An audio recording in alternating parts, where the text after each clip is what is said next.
ஜெர்மனியில் உங்கள் நண்பன் கோபரா ஞானம் நாகரிக நங்கிற்கும் ஆடவருக்கும் ஏற்ற நவீன ரக புடவைகளை ஜெர்மனியில் நாள்தோறும் அறிமுகம் செய்யும் கோபரா ஞானம் ஸ்தாபனத்தில் தரமான ஆடை திணுசுகளை எப்பொழுதும் மலிவு விலைகளில் பெற்றுக் கொள்ளலாம் என்பதை மறந்து விடாதீர்கள். கோபரா ஞானம் டாட்மண்ட்.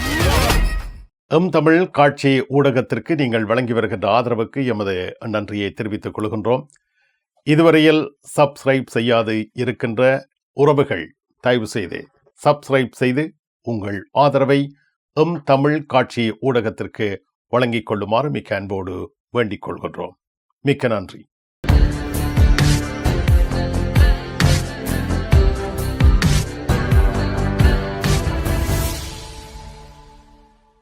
ஜெர்மனி நாட்டின் அதிபர் கிழக்கு ஜெர்மனிக்கு சென்றிருந்த வேளையில் அங்கு வெளிநாட்டவர்கள் பற்றி தவறான கருத்துக்களை முன்வைத்திருந்தார்.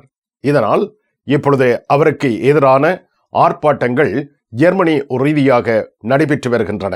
ஜெர்மனியின் அதிபர் ஃபிரெட்ரிக் மேர்ஸ் அவர்கள் கடந்த சில வாரங்களுக்கு முதல் கிழக்கு ஜெர்மனியின் ஒரு நகரத்தில் வெளிநாட்டவர்கள் பற்றிய காரசாரமான கருத்தொன்றை முன்மொழிந்திருந்தார். அதாவது வெளிநாட்டவர்கள் ஒரு நகரத்தை பிரதிநிதித்துவப்படுத்துவதாகவும், அதாவது ஸ்டட் பில்ட் என்ற ஒரு கருத்தை தெரிவித்ததை தற்பொழுது ஜெர்மனியின் காரசாரமான விவாத பொருளாக மாறியுள்ளதாக ஏற்கனவே தெரிவித்திருந்தோம்.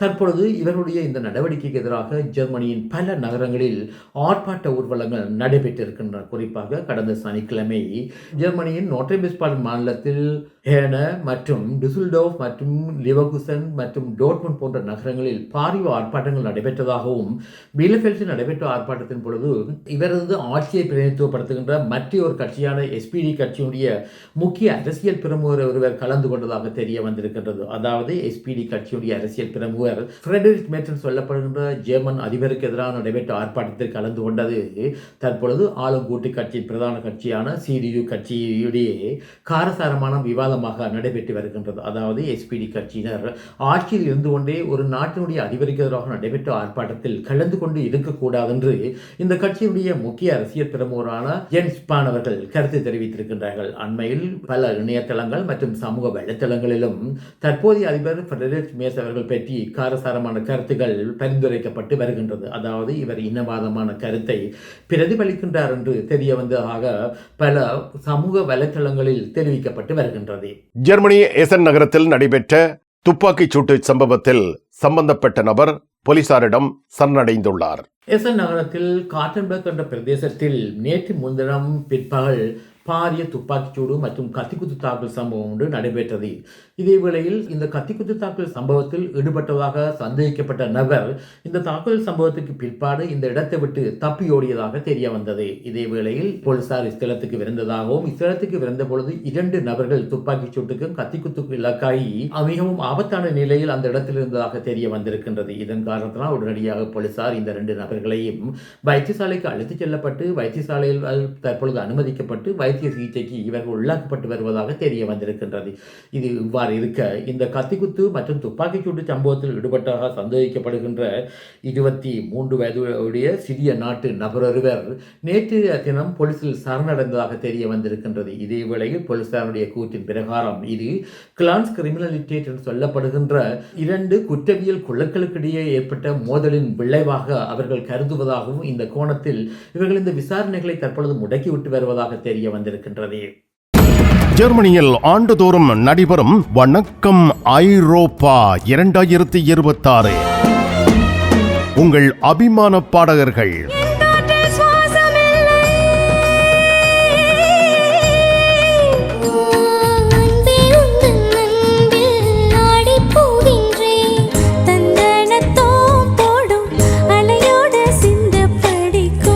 இசை கலைஞர்கள் இளையுதிர் காலத்தில் உதிர்ந்தார என்னையவன் இளவேனின் நாடில் உதிர்ந்தார். ஜனவரி 1ஆம் தேதி ஜெர்மனி ஓபர்ஹாவுசனில் வணக்கம் ஐரோப்பா வருகை தர யாவரும் இப்பொழுதே தயாராகுங்கள்.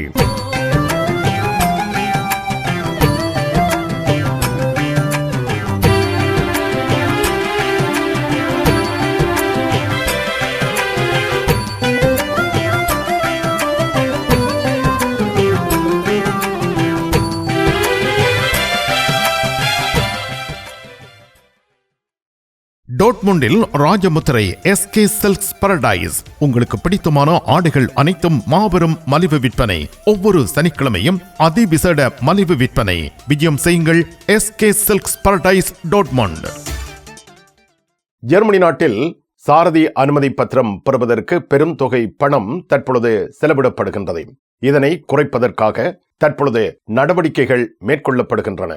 ஜெர்மனியில் புதிதாக ஒருவர் வாகன சாரதி அனுமதி பத்திரத்தை பெறும் பொழுது அவர் இந்த வாகன சாரதி அனுமதி பத்திரத்துக்காக மொத்தமாக 4000 யூரோக்கள் வரை செலவிட வேண்டி உள்ளது. அதாவது புதிதாக வாகன சாரதி அனுமதி பத்திரம் எடுப்பவர்களுக்கு இது மிகவும் ஒரு தொல்லையான விடயமாக அமைகின்றது. அதாவது இவர்கள் புதிதாக வாகன சாரதி அனுமதி பத்திரத்தை எடுப்பதற்கே அஞ்சுவதாக தெரிய வந்திருக்கின்றது. இதன் காரணத்தினால் தற்பொழுது ஜெர்மன் அரசாங்கமானது புதிதாக வாகன சாரதி அனுமதி பத்திரத்தை எடுப்பவர்கள் குறைந்த விலையில் இவ்வகையான வாகன சாரதி அனுமதி பத்திரத்தை பெறுவதற்கான சில நடவடிக்கைகளை மேற்கொள்ள உள்ளதாக தெரிய வந்திருக்கின்றது. குறிப்பாக வாகன சாரதி அனுமதி பத்திரத்தை பெறும் பொழுது அவர்கள் பாடசாலைக்கு செல்லாமலே விசேட ஆப்ஸ் மூலம் இந்த தியரிட்டிக்கல் ப்ரீஃபிங் என்று சொல்லப்படுகின்ற எழுத்து மூலமான பரீட்சைகளுக்கு தம்மை தயார்படுத்துவதற்கு ஏதுவான நிலையில் புதிய சட்டம் ஒன்று வெகு விரைவில் அமலுக்கு வர உள்ளது. மேலும் தற்பொழுது வாகன சாரதி அனுமதி பத்திரத்தை பெறுவதற்கு சராசரியாக 1169 கேள்விகளை அவர்கள் கற்க வேண்டியுள்ளது. புதிய நடைமுறைகள் மூலம் இந்த கேள்விகளின் தொகை 30% குறைக்கப்படும் என்றும் தெரிய வந்திருக்கின்றது. அதாவது இவர்கள் படிக்க வேண்டிய கேள்விகளின் தொகை குறைவாக இருக்க போவதாக தெரிய வந்திருக்கின்றது.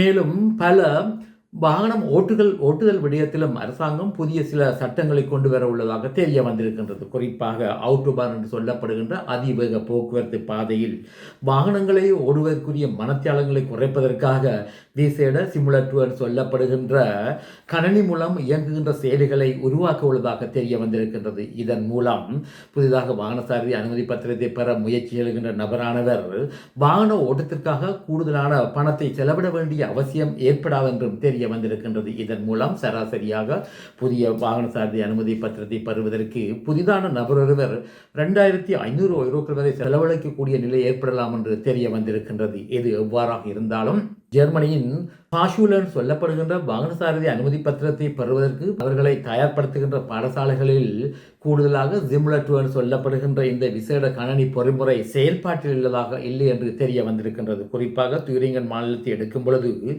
40% பாடசாலைகளில் இவ்வகையான சிமுலேட்டர் சொல்லப்படுகின்ற புதிய செயலிகளை நடைமுறையில் வைத்துள்ளதாகவும் தெரிய வந்திருக்கின்றது. இனி உலக செய்திகள்.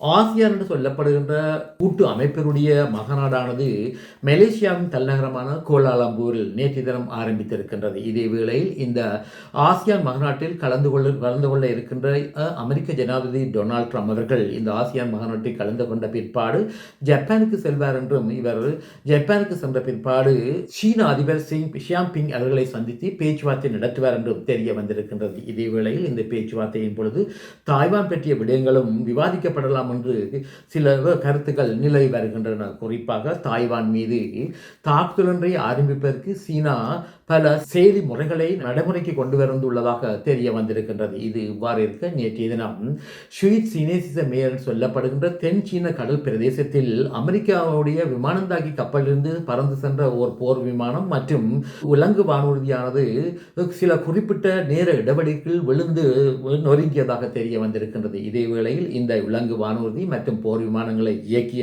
விமானிகளில் உயிர் காப்பாற்றப்பட்டதாக தெரிய வந்திருக்கின்றது. இதே வேளையில் என்ன காரணத்திற்காக இந்த உலங்கு வானூர்தி மற்றும் போர் விமானமானது சில குறிப்பிட்ட நேரங்களுக்கு இடையில் விபத்துக்கு உள்ளானது பற்றி அமெரிக்க கடற்படையானது இதுவரை வெளிப்படையாக எவ்வையான கருத்துக்களை தெரிவிக்கவில்லை என்பதும் குறிப்பிடத்தக்கதாகும். இலங்கையில் தற்பொழுது ஆட்சியில் இருக்கும் NPP கட்சியினுடைய நடவடிக்கைக்கு எதிராக இலங்கையுடைய பல எதிர்க்கட்சிகள் கூட்டாக பாரிய ஆர்ப்பாட்டம் ஒன்றை நடத்த உள்ளதாக தெரிய வந்திருக்கின்றது. குறிப்பாக நவம்பர் 21 இந்த ஆர்ப்பாட்ட ஊர்வலம் ஆரம்பமாகும் என்றும் இதில் SLPP மற்றும் SLFP மற்றும் UNP மற்றும் NFF கட்சியினுடைய முக்கிய அரசியல் பெரும்புகள் கலந்து கொண்டு இந்த ஆர்ப்பாட்ட ஊர்வலத்திற்கு நடவடிக்கைகளை எடுக்க உள்ளதாக தெரிய வந்திருக்கின்றது. இதே வேளையில் இந்த எதிர்க்கட்சி கூட்டமைப்பின் கருத்தின் பிரகாரம் 2ஆம் உலக மயாக யுத்தத்தின் பொழுது நாசி படைகளை நடாத்திய ஹிட்லருக்கு எதிராக எவ்வாறு உலக நாடுகள் ஒன்றிணைந்ததோ அது போன்ற ஒரு நடவடிக்கை இலங்கையுடைய எதிர்க்கட்சி தற்போதுள்ள ஆட்சிக்கு எதிராக ஒன்றிணைந்துள்ளதாகவும் தெரிவிக்கப்பட்டிருக்கின்றது. மிக்க நன்றி வேலும் மயிலும் ராமகிருஷ்ணன் அவர்களே. மீண்டும் சந்திப்போம். வணக்கம். கேட்கட்டுமாப்பா வீட்டு டிடி பாக்ஸ் இருக்கோ என்ன இல்லையோ எனக்கு விசாக்கு முதல் டிடி பாக்ஸ் இருக்கும் இல்ல சரி ஓகே பாய் நைட் எடுக்கிறேன் என்ன சரியா இங்க என்னடா வாங்கி விற்கிறாராம் என்ன இப்போ உலகம் டிடி பாக்ஸ் எல்லாம் இருந்திருக்கு இல்ல அவர் என்னன்னு சொன்னா ஃபுட் சிட்டி வச்சுக்கிறாரு தானே இப்ப கொஞ்சம் பிஸியா இருப்பார் அவர் வீட்டை டிவியும் பாக்குறீங்கள அப்ப இப்ப நான் போறேன் தானே இப்ப வாங்கி விற்பேன் மறந்துடாதீங்கோ நீங்களும் வீட்டுல டிடி பாக்ஸ் வாங்கி வைங்கோ தமிழ் தொலைக்காட்சிகளின் நிகழ்ச்சிகளை தங்கள் இல்லங்களுக்கு எடுத்து வருவதில் முன்னணி வகிப்பது டிடி பாக்ஸ். நீங்கள் விரும்பும் தொலைக்காட்சி நிகழ்ச்சிகளை இலகுவாக பார்த்து மகிழ டிடி பாக்ஸ். விவரங்களுக்கு 0049 1630 00 78 00.